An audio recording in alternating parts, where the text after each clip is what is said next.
اردو دنیا کے ناظرین السلام علیکم۔ ناظرین، اس ویڈیو میں بات کریں گے کہ آذربائیجان ارمینیا کے مابین جنگ میں نیا موڑ آ گیا۔ بھارت کا طیارہ گر کر تباہ، پورے ملک میں سوگ کا سما۔ ترکی کا آذربائیجان کے لیے آخری حد تک جانے کا فیصلہ۔ طیب اردگان سے روس کیوں پریشان ہوا؟ بھارت آرمینیا کو کیوں سپورٹ کر رہا ہے؟ 26 سالہ تصادم میں نیا کیا ہو رہا ہے؟ آذربائیجان کی جیت سے کن مسلم ممالک کو پریشانی کا سامنا ہے؟ ویڈیو کے آخر میں بات کریں گے کہ اس جنگ میں آذربائیجان کی جیت سے کشمیر کیسے آزاد ہو سکتا ہے۔ ناظرین، ویڈیو میں آگے بڑھنے سے پہلے اگر آپ نے ہمارے چینل اردو دنیا کو ابھی تک سبسکرائب نہیں کیا تو ابھی سبسکرائب کر لیں اور بیل آئیکن کو بھی کلک کریں اور ویڈیو کو واٹس ایپ اور فیس بک گروپس میں بھی شیئر کر دیں۔ ناظرین، آرمینیا اور آذربائیجان میں ایک بار پھر محاذ گرم ہو چکا ہے۔ جنگ میں نیا موڑ آ گیا۔ مودی سرکار کو لینے کے دینے پڑ گئے۔ 27 ستمبر کو لندن ٹائم کے مطابق صبح 10:10 پر دونوں ممالک کے مابین جنگ شروع ہوئی۔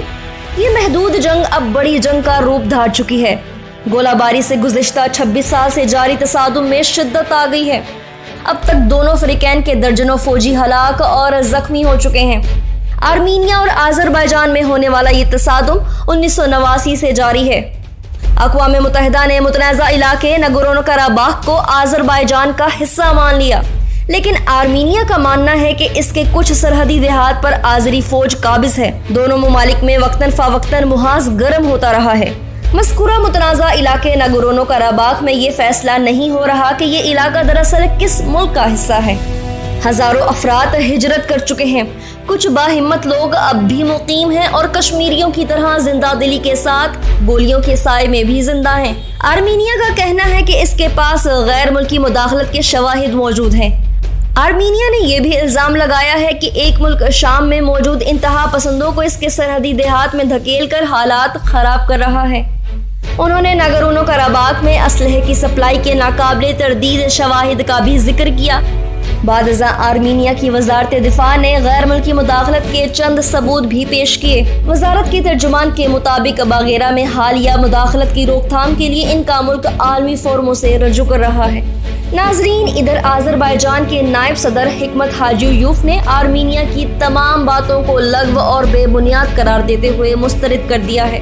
تاریخ میں یہ تصادم نگورنو قراباخ تصادم کے عنوان سے بھی درج ہے، لیکن بڑی طاقتیں اس کا حل پیش کرنے سے گریز کر رہی ہیں۔ انہوں نے دونوں ممالک پر چھوڑا ہوا ہے کہ وہ جیسے چاہیں حل کریں۔ جس طرح کہا جا رہا ہے کہ مقبوضہ کشمیر کا معاملہ عوامی مذاکرات کے ذریعے حل کر لیا جائے، اسی طرح نگورنو قراباخ کے معاملے کو بھی بات چیت سے ہی حل کرنے کا مشورہ دیا جا رہا ہے۔ بڑی طاقتیں زبانی جمع خرچ سے آگے نہیں بڑھ رہی۔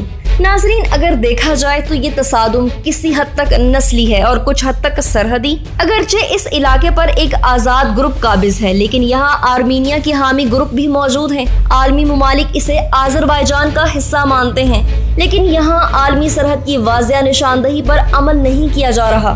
آرمینیا کی حکومت اسے عالمی سرحد تسلیم نہیں کرتی۔ نگورنو قراباخ میں گوریلا جنگ 1988 سے 1992 تک جاری رہی۔ گوریلا جنگ میں شدت آنے کے بعد 1992 میں دونوں ممالک میں جنگ چھڑ گئی، جو 1994 تک جاری رہی۔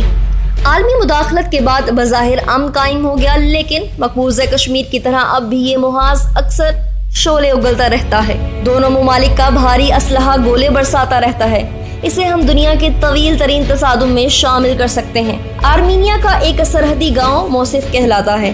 آذربائیجان کی سرحد سے صرف 300 میٹر دور ہونے کے لیے یہی گاؤں جنگ کا نشانہ بنتا ہے۔ آذری فوج اس گاؤں کے 90% باشندوں کی جاسوسی کرتی ہے۔ یہاں اکثر مکانات ان کے سنائپرز کے نشانے پر ہیں۔ اس گاؤں کے سبھی باشندے خودکار ہتھیاروں کی گھنگرت سے واقف ہیں، کیونکہ یہاں کوئی ایک گھر بھی سلامت نہیں۔ ہر گھر اسلحے کے اندھا دھند استعمال اور بربریت کی منہ بولتی تصویر ہے۔ ناظرین، انزلہ کی نواسی کنڈرگارٹن میں زیر تعلیم ہے۔ 27 ستمبر کو وہ اسکول سے گھر جا رہی تھی کہ گولہ باری شروع ہو گئی۔ گولہ باری شروع ہوتے ہی اس نے سر نیچے کرتے ہوئے گھر کی جانب دوڑ لگا دی۔ جان بچانے کے اس طریقے سے پورا علاقہ واقف ہو چکا ہے۔ نگورنو قراباخ کے علاقے پر آرٹساک حکومت قائم ہے۔ یہ علاقہ آرمینیا کی سرحد کے قرب میں واقع ہے۔ اسے آذربائیجان کا حصہ تصور کیا جاتا ہے۔ وہاں کنٹرول بھی آذربائیجان کا ہے۔